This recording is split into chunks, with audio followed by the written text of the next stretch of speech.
J-1 avant les 12 heures de Sebring. Ok, ça fait quelques jours que j'essaye de passer sous la barre des 1 minute 59 sur ce circuit en tour qualif. Pour voir où je pouvais trouver du temps, j'ai utilisé Garage 61. Cet outil permet de voir sa télémétrie, c'est-à-dire ses trajectoires, ses courbes de freinage, d'accélération, rétrogradage, etc.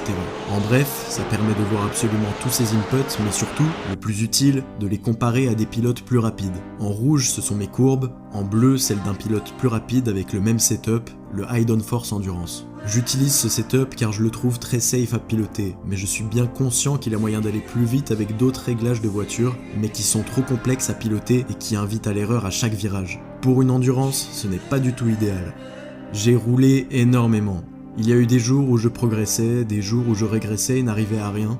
Il y a eu des moments où j'en pouvais plus et je me disais que je n'arriverais pas à atteindre mon objectif, mais j'étais obstiné à l'idée de passer sous les 1 minute 59. De me rapprocher le plus possible d'un tour parfait car c'est ça le sport automobile.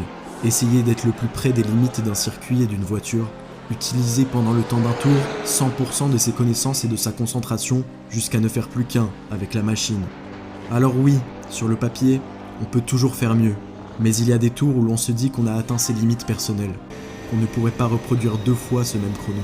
Ce matin, je me sentais en forme et au bout de 10 tours, j'ai réalisé ce tour que vous voyez depuis le début, de 1 minute 58 889. À demain pour la course.